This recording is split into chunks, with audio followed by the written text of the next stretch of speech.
produce analysis, and exert influence on matters of war, power, and rules from an international perspective with an international composition and an international reach. In the defense and security field, the IISS is the most trusted convener of governments in circumstances that they could not so readily create for themselves, largely because of our international personality and our reputation for original and policy-relevant strategic analysis. In my time as Executive Chairman, I hope to open up new markets for the IISS and help to maintain our excellent access to the top of governments and businesses around the world so that we continue to provide these essential public goods in the interest of international peace and security. Our succession strategy at the IISS bears a passing resemblance to the one developed over the years by the Republic of Singapore, where a new generation is given full executive powers, while experienced talent remains professionally available to the new chief executive to maintain momentum and ensure further growth.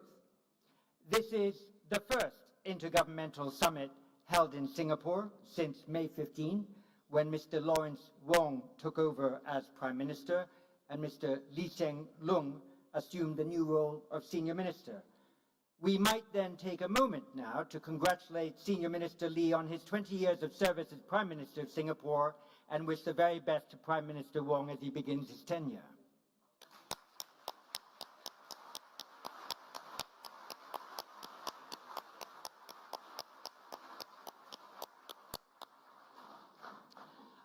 Unfortunately, sound and strategic leadership is in short supply internationally, while tensions and conflicts globally reach new peaks. In previous dialogues, leaders have referred regularly to the so-called rules-based order. Recently, that stock phrase has felt so depleted of meaning that its very mention has inspired cynics and idealists alike to roll their eyes and mutter under their breath. The fact is that the rules-based order was taken for granted, insufficiently protected, and barely modernized. It was assumed that powerful states had an interest in the status quo and would feel no need to break the rules to maintain their own privileged status. It was assumed that the rules alone would command respect and that one could relax attention to the balance of power and military deterrence.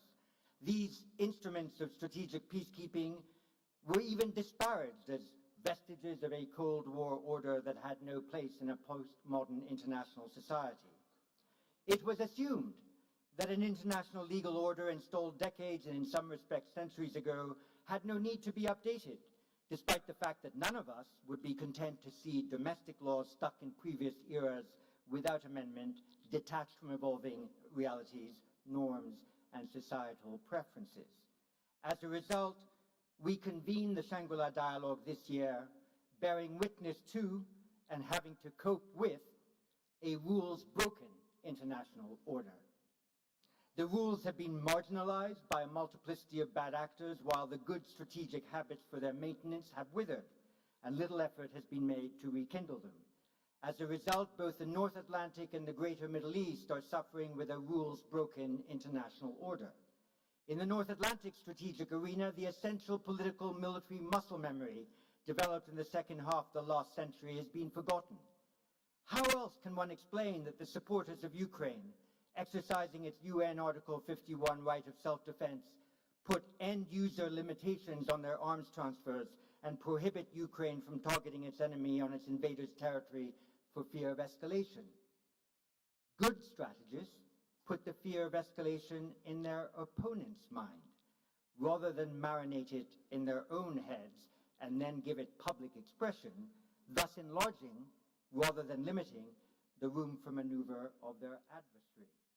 In the Greater Middle East, the basic strategic maxim that war is a continuation of politics by other means has been forgotten, as a state defending itself from a brutal terrorist non-state actor has pursued a maximalist military aim without any realizable political objective irresponsibly losing international support for its legal right to self-defense almost by the day. Good strategists rally the international community to their cause and work closely with allies to secure reasonable objectives that then quell the support for malign or non-state actors who operate outside the international system and without any regard for its rules. In Asia, where most leaders speak of a multipolar world, there is an unspoken concern that over time there might emerge a unipolar Asia. How else to explain the multiplicity of new defense and security alignments, often in minilateral formats that are intended to bind more countries within the region together and engage more states from outside the region in its evolving security arrangements? Good strategists also work to keep a variety of lines of communication open with their potential adversaries and find subjects on which to find common cause to reduce potential areas of friction and increase the scope for cooperation. This is difficult in Asia because it is here where there is the most complex mixture of economic statecraft and military strategy that combine to form the geopolitics of the region. Asia must avoid the long-standing European fantasy that a rules-based order can be maintained without a constantly refreshed balance of power. Asia must also avoid the prevailing Middle East conceit that the exercise of power alone can define the rules by which a region is governed. The challenge to which the participants in the IISS Shangri-La dialogue should rise is to find ways to build a fresh rules-based order within the Asia-Pacific that is relevant to the specific issues that dominate geopolitics and geoeconomics here. The US and China have reason to discuss their nuclear deterrence and nuclear weapons doctrines. There should be an intensification of talks on maritime security, including not just ensuring reasonable freedom of navigation through international waters, but also adequate protections for the undersea cables and infrastructure that support the global economy. Confidence-building measures must be found that create a minimum of strategic trust, not just paper over diplomatic cracks. Defense diplomacy needs to be more effectively joined to legal diplomacy if a regional rules-based order is to arise. Rules cannot just sprout in the abstract. International law develops through deliberate state practice that establishes new conventions which then command wide support. If the international community is to reclaim strategic literacy, a proper understanding of the relationship between war, power, and rules is vital. Balancing power with the emergence of agreed rules is the end to which the defense diplomacy at the IISS Shangri-La dialogue must aim. Against that background, it is splendid that our keynote speaker this year is the Republic of the Philippines President Bongbong Marcos. Since assuming office, President Marcos has made no fewer than 25 international trips to 17 countries in Asia, the Middle East, North America, and Europe. These trips have garnered investment commitments in excess of $72 billion. The Philippines has seen significant GDP growth of 7.6% in 2022 and 5.6% in 2023, and likely to rise above that this year. Economic security, from agriculture to trade and investment, remains a key focus of his administration.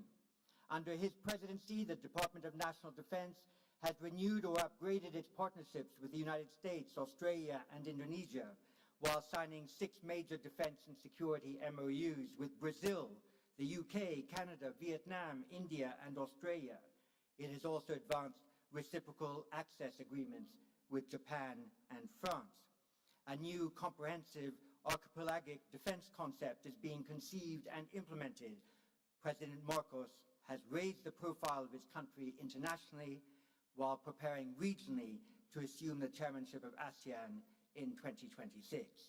We therefore have the honor tonight of hearing from one of the most dynamic leaders in Asia, whose country depends on finding the right combination of economic development, diplomatic relationships, military accords, confidence-building measures, and legal instruments to buttress its national security. Mr. President, the floor and this podium is yours.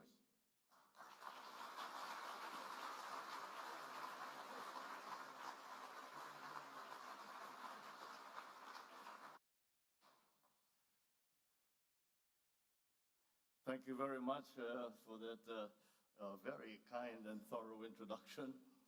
Prime Minister Lawrence Wong, Senior Minister Lee Hsien Loong, Sir John Chipman, of course, Your Excellencies, ladies and gentlemen. I thank the International Institute for Strategic Studies for convening this open, frank, and constructive conversation on pressing strategic issues confronting our region. I also thank the government of Singapore, especially Prime Minister Wong and Senior Minister Lee, for providing an environment that is conducive to this dialogue. The notion of Shangri-La conjures up a mystical sense of tranquility, of free souls living in peace and harmony. And it may sound like a wishful concept, but it is symbolic of a continuing dream, an international community that lives in peace, upholds the rule of law, and enables all nations to thrive in pursuit of their respective aspirations. We Filipinos are paragons of this dream. Our history reflects our commitment to the values that engender amity, fraternity, and sovereign equality amongst nations. Our commitment to peace and to the rule of law inheres in how we have defined our sovereign home. When we established our Commonwealth in 1935, we put together a constitution that defined our territory in accordance with the international treaties that became the basis of our archipelagic unity. The Treaty of Paris between Spain and the United States crystallized our islands into a cohesive whole. The Treaty of Washington clarified the extent of our sovereignty and patrimony and a line set by international powers. We sought to uphold and preserve the integrity of our country's physical unity through international law. Together with others, we put forward the Archipelagic Doctrine, which regards all archipelagic states as a single unit, with the waters around, between, and connecting their islands, irrespective of their breadth and dimension, forming part of their internal waters. This doctrine has since been enshrined in the 1982 United Nations Convention on the Law of the Sea, or the UNCLOS. The same convention also clarified the limits of each state's maritime zones and defined the extent with which they could exercise sovereignty, their sovereign rights, and jurisdiction over those zones. Accordingly, we have made a conscious effort to align our definition of our territory and our maritime zones with what international law permits and recognizes. This has been inscribed in Article 1 of our Constitution. As Senator, I was proud to co-sponsor our Archipelagic Baselines Law, which defines the basis of our maritime jurisdictions. As President, I look forward to signing our Maritime Zones Law, which will clarify the geographic extent of our maritime domain. Our efforts stand in stark contrast to assertive actions that aim to propagate excessive and baseless claims to force, intimidation, and deception. In the West Philippine Sea, we are on the front lines of efforts to assert the integrity of the UNCLOS as a constitution of the oceans. We have defined our territory and maritime zones in a manner befitting a responsible and law-abiding member of the international community. We have submitted our assertions to rigorous legal scrutiny by the world's leading jurists. So the lines that we draw in our waters are not derived from just our imagination, but from international law. We have on our side the 1982 UNCLOS and the binding 2016 Arbitral Award, which affirms what is ours by legal right. In this solid footing and through our clear moral ascendancy, we find the strength to do whatever it takes to protect our sovereign home, to the last square inch, to the last square millimeter. The life-giving waters of the West Philippine Sea flow in the blood of every Filipino. We cannot allow anyone to to detach it from the totality of the maritime domain that renders our nation whole.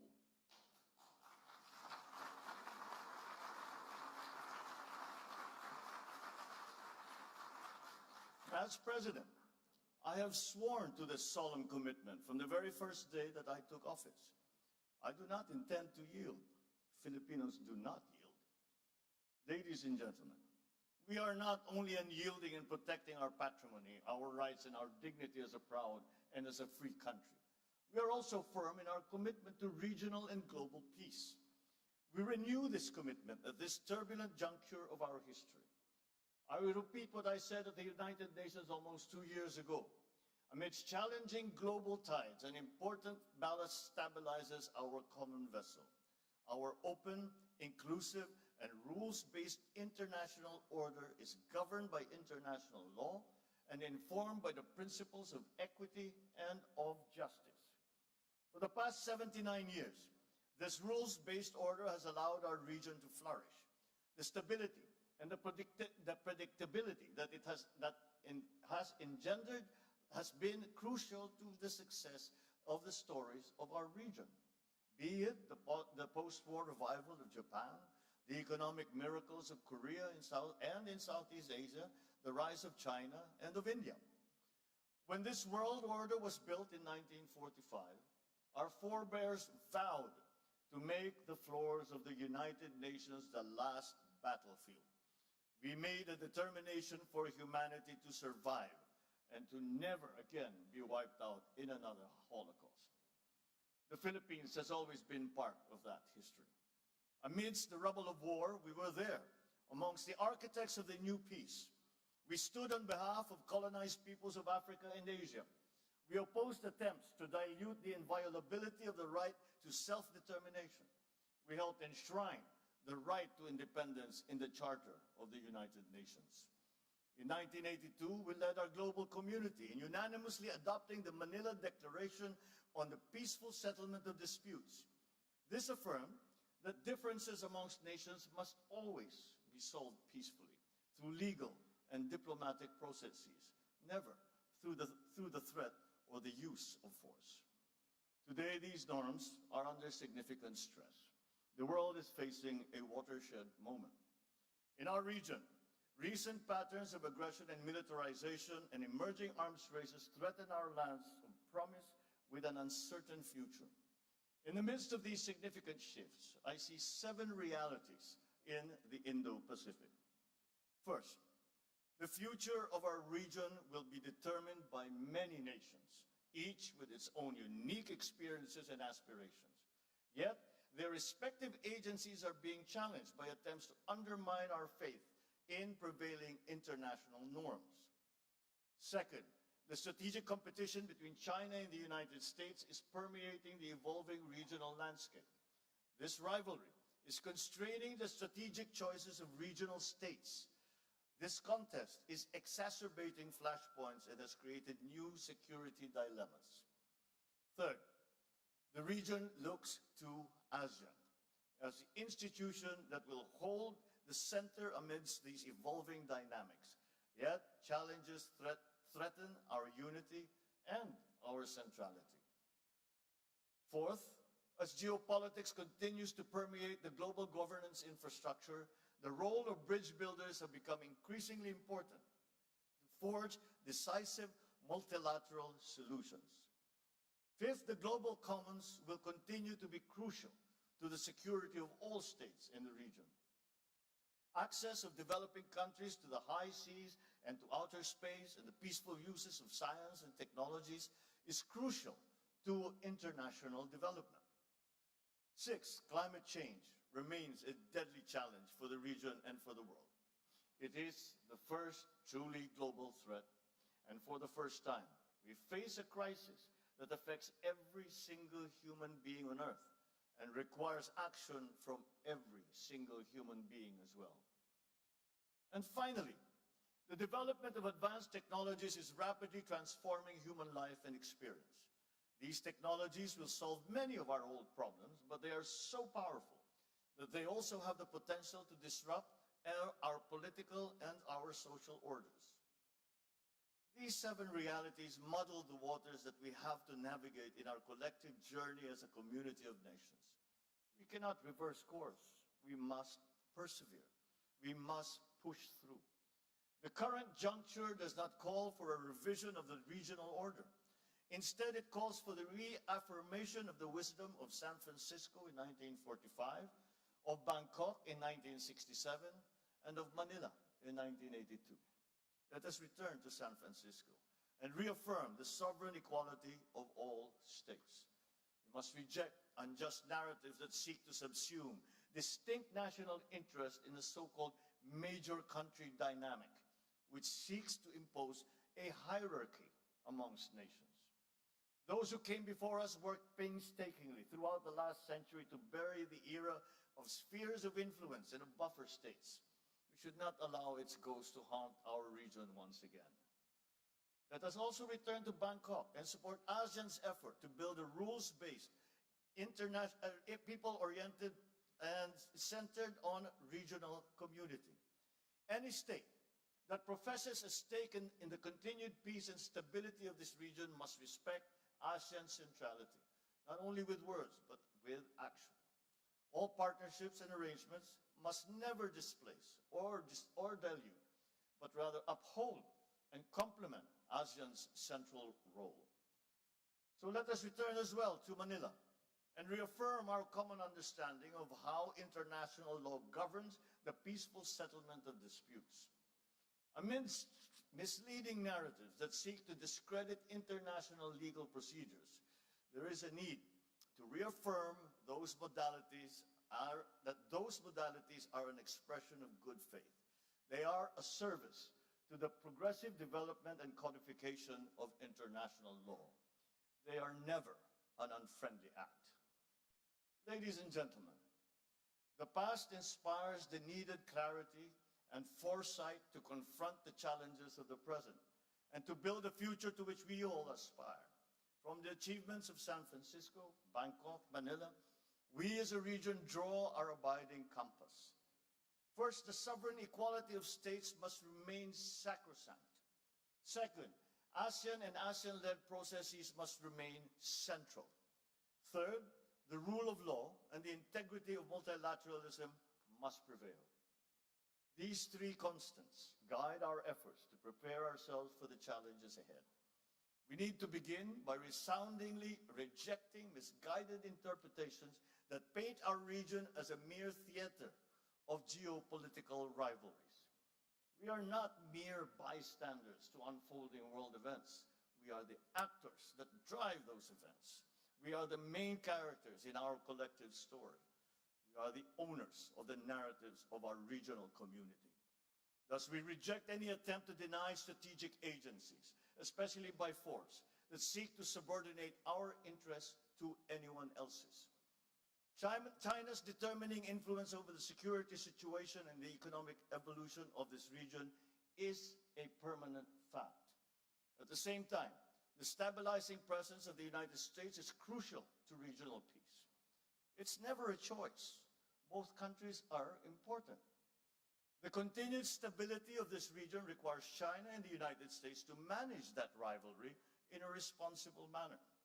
Pending the total elimination of nuclear weapons, China and the United States have a unique responsibility to undertake concrete measures to reverse the recent increase in nuclear stockpiles and to alleviate the risks of nuclear conflict. For a long time, the nuclear disarmament discourse has focused on the Euro-Atlantic. Together with our strategic partners, Australia and Japan, the Philippines has been seeking to bring Indo-Pacific issues to the fore. We promote nuclear risk reduction in the region through the ASEAN Regional Forum. We push for the negotiations for a fissile material cut-off treaty at the United Nations. We will not waver in these efforts. Our work towards a world free of nuclear weapons is rooted in our desire to extinguish the last vestiges of the Cold War. Yet the danger of regional regression towards Cold War thinking has never been more pronounced. It has become even more crucial for us to assert that the future of our region will be driven not by 1 or 2 powerful countries, but by all of us. Peace, security, and stability are the business of all countries. The interests and responsibilities of all states in the community of nations must always be acknowledged. All our voices must be equally heard. As a Pacific nation, the Philippines shares with our eastern kin the same experience of a climate-vulnerable country. It is clear to us that the Pacific Island states must become part of any meaningful discussion regarding the future of our region. It's time to put the Pacific back into Indo-Pacific. We also share with South Asia states similar aspirations as rapidly growing economies. Their continued development rests upon the maintenance of peace and stability in the Indian Ocean region. In the same vein, the economic security of East Asia depends upon the freedom of navigation and unimpeded passage in the South China Sea and in the East China Sea, and the stability of the Korean Peninsula and the Taiwan Strait. By virtue of geographic proximity and the presence of Filipinos in Taiwan, we have a legitimate interest in cross-strait issues. The Filipino people have a long history of fraternal bonds with the people on both sides of the Taiwan Strait. Peace and stability must prevail. Therefore, we continue to urge all parties to exercise restraint on the issue. Lasting peace in the Korean Peninsula, on the other hand, is a collective responsibility of the entire region.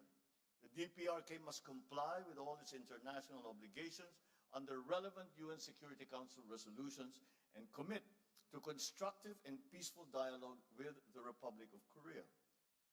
Finally, any effort to resolve maritime differences in the East China Sea and the South China Sea must be anchored on international law, particularly UNCLOS. We must accord due regard to the legitimate interests of all parties and respect legally settled rights. We cannot afford any other future for the South China Sea other than the one envisioned by ASEAN, that of a sea of peace, stability, and prosperity. Unfortunately, this vision remains for now a distant reality. Illegal, coercive, aggressive, and deceptive actions continue to violate our sovereignty, sovereign rights, and jurisdictions. Attempts to apply domestic laws and regulations beyond one's territory and jurisdiction violate international law, exacerbate tensions, and undermine regional peace and security. But despite all this, the Philippines remains committed to the cause of peace, upon which our constitutional order is premised.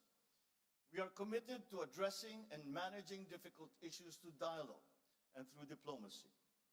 The 1982 UNCLOS and the binding 2016 Arbitral Award provide a solid foundation for the peaceful resolution and management of disputes. Our policy in the South China Sea is built upon these two touchstones. We will continue to work with ASEAN and China towards an effective and substantive code of conduct, one that is firmly moored in UNCLOS. As the world's second largest archipelagic nation, we have more sea than land in our territory. We are among 18 mega-diverse countries in the world, and we have the fourth longest national coastline.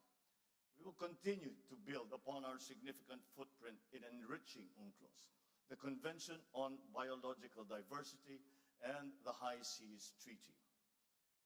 As we work to uphold the rule of law in international affairs, so shall we build our capabilities to protect our interests in our own maritime domain and in the global commons. Under our comprehensive archipelagic defense concept, we shall develop our capacity to project our forces into areas where we must, by constitutional duty and by legal right, protect our interests and preserve our patrimony. And as we build our defense capabilities, so shall we continue to invest in diplomacy. Our commitment to ASEAN centrality shall remain a core element of our foreign policy. At the same time, we shall strengthen our alliance with the United States and our strategic partnerships with Australia, Japan, Vietnam, Brunei, and all the other member states of ASEAN.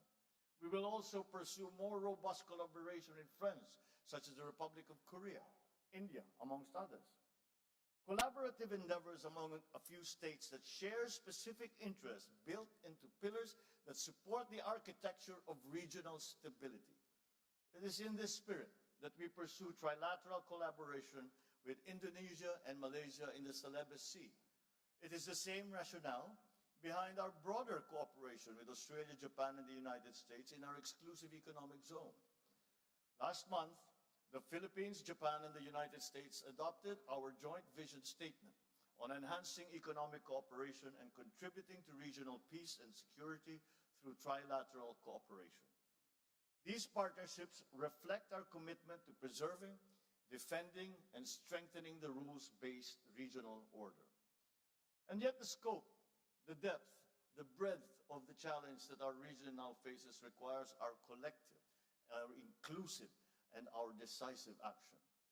Addressing the realities of our regional security landscape requires our greater collective political will.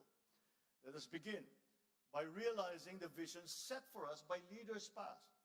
In 1976, 5 leaders of Southeast Asia, including my father, signed the Treaty of Amity and Cooperation in the Southeast Asia, or the TAC.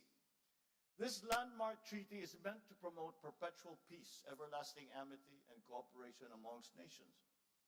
Its goal is to contribute to their strength, the solidarity, and closer relationship. The TAC's provisions were relevant then, and they remain relevant to this day. It is no wonder, then, that the 54 parties from all regions of the world, many of which are represented in this dialogue, have now acceded to this landmark instrument, with nearly a dozen more countries expressing their desire to be bound by the TAC's tenets. This indicates that all stakeholders in the future of this region are committed to peace. It is timely for parties to consider how this treaty can help address the geopolitical and geoeconomic issues facing the region today and the looming challenges ahead. So as we look to the future, let us breathe new life into this noble purpose and the principles of this treaty. Ladies and gentlemen, beyond the regional horizon, we recognize the importance of upholding multilateralism. It remains the single viable platform for collective action against transcendent global challenges. We must therefore step back from the precipice of paralysis. We should transcend geopolitics, find common ground, work to strengthen global institutions. This requires active leadership on the part of middle powers, which have the capacity to cross political and ideological lines, forge genuine consensus, and lead credible efforts towards decisive multilateral solutions. I am proud of the Philippines' efforts to build bridges on issues ranging from climate action to disarmament and non-proliferation, from sustainable development to equitable global health cooperation. In all our multilateral engagements, we seek to bridge global conversations with our unique regional perspectives. Just as Indo-Pacific states must determine our own destiny, so too must we be active participants in charting the future of the world. We must shape the rules. We must build those bridges. It is in this context that we are actively seeking to amplify Indo-Pacific voices in the context of global conversations on the issue of lethal autonomous weapon systems. We likewise seek regional consensus regarding the development of norms of responsible behavior in outer space and in cyberspace. We will bring our experience as a trusted partner, credible pathfinder, and committed peacemaker when elected to the United Nations Security Council for the term of 2027 to 2028. My country has come a long way in our painstaking, often difficult, but steady journey towards the fulfillment of our people's aspirations. Despite daunting challenges and our increasing vulnerabilities, we remain on track to achieve our goal of a high-income economy and a prosperous country by the year 2040, a place where Filipinos live strongly rooted, comfortable, and secure lives. Our strong potentials come with an inevitable rise in our global standing. Just as we have done in the past, we will embrace our role in this region and around the world with a sense of purpose. We are determined to be a force for the good, a force for peace, a champion of regional and global unity, a staunch defender of the rules-based international order. The Indo-Pacific holds much promise as the fastest-growing economic hub and the largest contributor to global growth. That premise must be kept alive. Furthermore, that promise must be fulfilled. Geopolitics must not distract us from our fundamental duty as civil servants, as public intellectuals, as statesmen, to deliver for our people and to safeguard the future of the coming generations. This is the reason why we strive for stability, for security, and for peace. This, ladies and gentlemen, is our core purpose, our collective commitment, our calling. It is for this most noble of causes that we must come together to win the future of our region and to make a better world. And with your help, with our partnerships, with the alliances that we forge, we will make it happen. Thank you and good evening.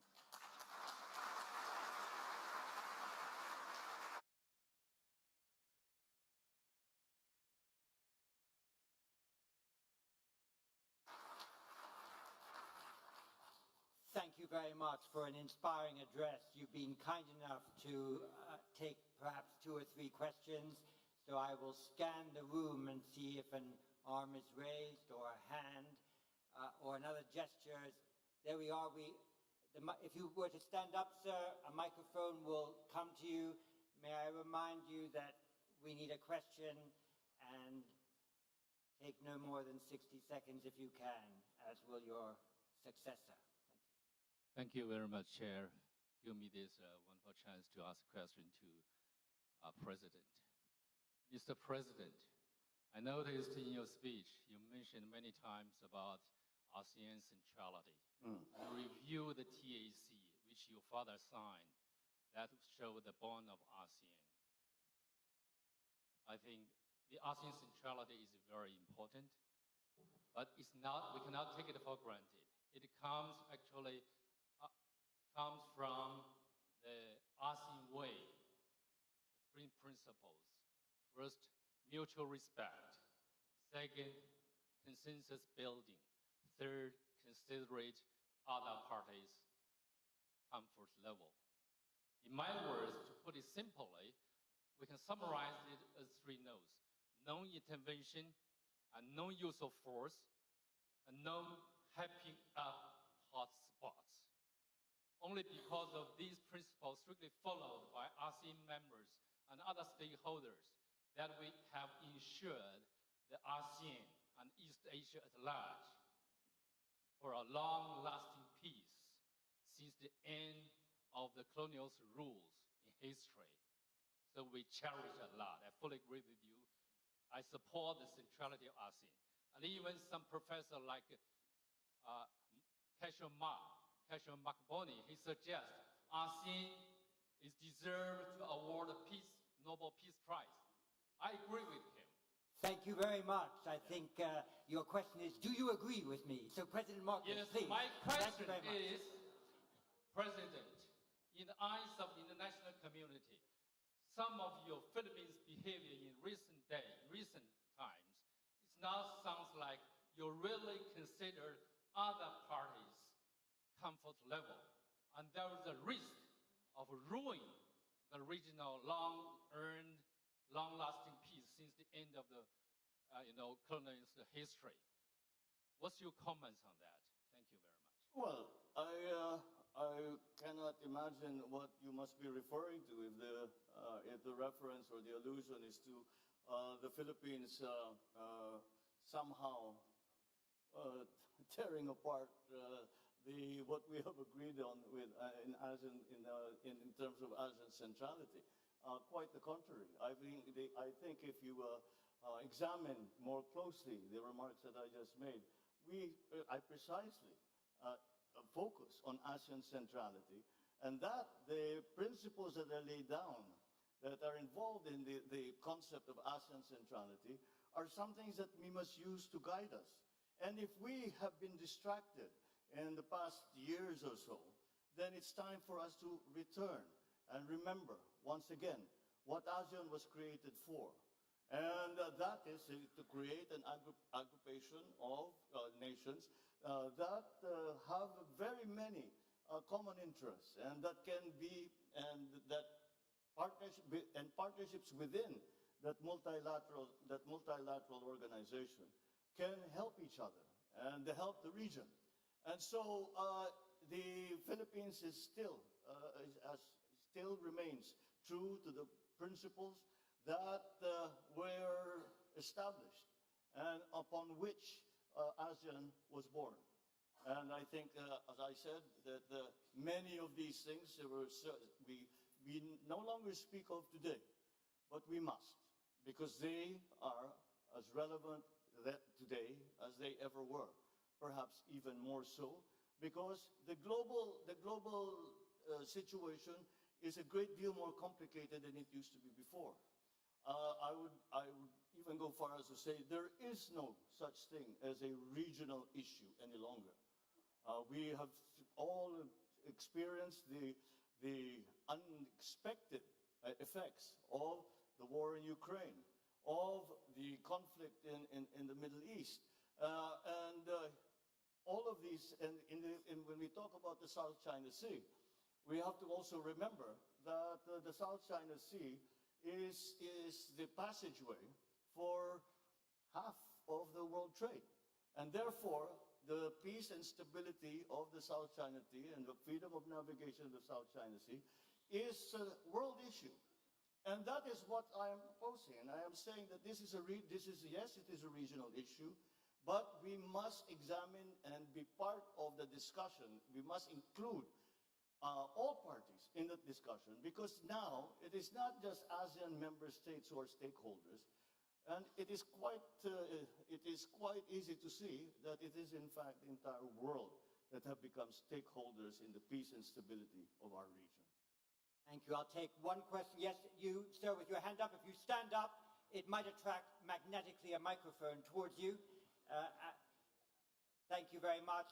And immediately after your question, once you've identified yourself, I'll ask a third person for the final question. The President will take both. Thank you, sir. Thank you, John. It's Dimitri Sevastopoulos from the Irish delegation of two people. Another small country. President Marcos, I'm going to ask you a very direct question, if you don't mind, which is, if Chinese Coast Guard water cannons killed a Filipino sailor, would that cross a red line? And then can you also give us a sense of what are the actions that would trigger a request from Manila to Washington to invoke the U.S.-Philippines Mutual Defense Treaty? Thank you. And I will ask, as the last question, Justin Bakisal. If you could stand, I know you sought the floor, and if a microphone were to come to you, you're right over there. Thank you. And the President will then answer both questions. Thank you. You're one of our young leaders from ASEAN, so please go ahead. Magandang gabi, Mr. President. Good evening, Mr. President. My question relates to your vision for the force posture of the Philippines by the end of your term. So the Philippines has always discussed that the defense of our national territory is primarily our responsibility under the unilateral defense plan. So what specific force packages are you eyeing particularly in the next coming years, and what exactly are we to expect after Horizon 3 of the AFP modernization program? Thank you. Thank you. It is what the gentleman is referring to, the Horizon 3 acquisition program, is the acquisition program that our Department of National Defense has just completed. Then we are presently in the process of finding suppliers for all the different requirements that we have to build up our capabilities in the armed forces of the Philippines, and that we are hoping that these acts are just a deterrence, and we, as they say, to work for peace, prepare for war, and it is an unfortunate truth.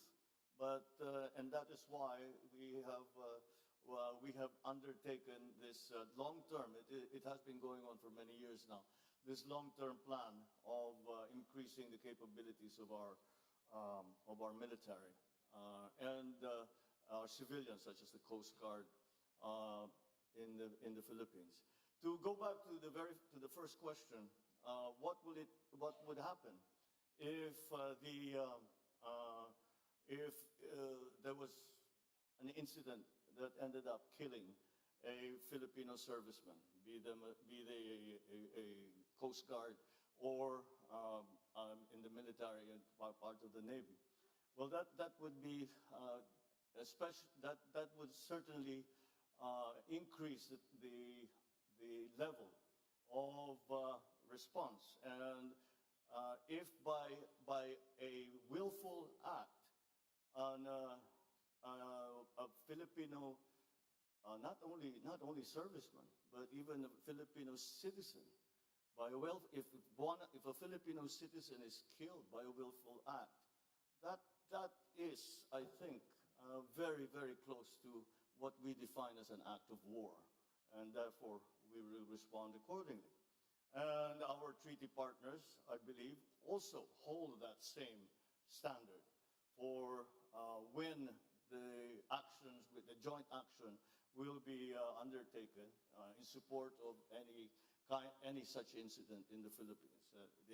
Once we already have suffered injury, but thank God we have not yet gotten to the point where any of our participants, civilian or otherwise, have been killed. But once we get to that point, that is certainly, we would have crossed the Rubicon, certainly crossed the Rubicon. Is that a red line? Almost certainly it's going to be a red line. Mr. President, you have helped us to set the agenda. You have provoked our thinking. You've spurred us to action.